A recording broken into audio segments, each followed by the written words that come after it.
अरे वो सांबा, ई गांव में कौची का हल्ला गुल्ला हो रहा है? ई भरहोपुर का अखड़ा आ गया सरदार। अच्छा, तू अखड़ा आ गया का रे? जी सरकार।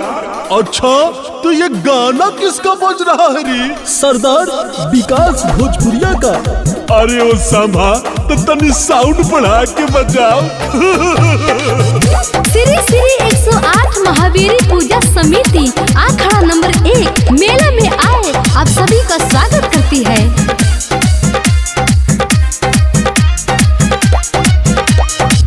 पिंटू सिंह, राजेश सिंह और अरविंद बाबा की तरफ से आप सभी का हार्दिक अभिनंदन।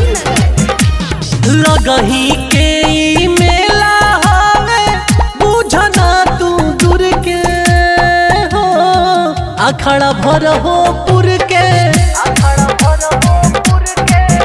अरे लगही के मेला हवे बुझना तू दूर के हो, अखड़ा भरहोपुर के।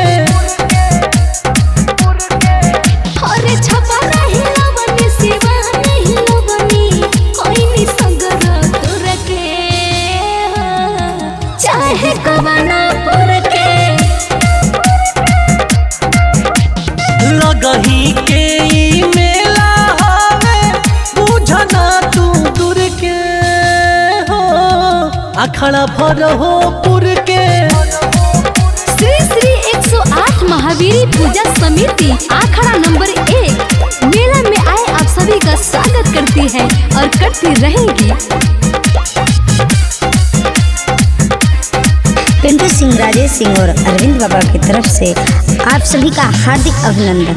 कहीं पानी पानी कहीं धुआ धुआ और गर्दा उड़वनी चमके।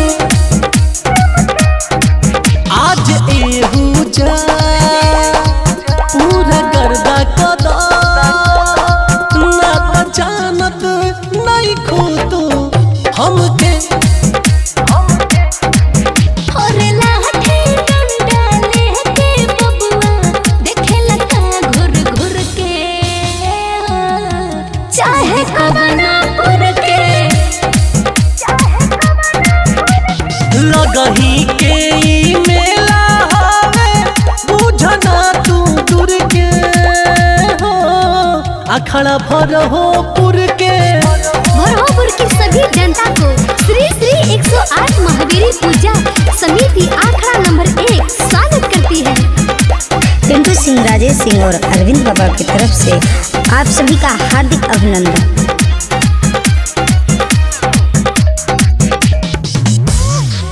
बबुआन सुना अहिरान सुना पंडित जी के दिलवा धड़के।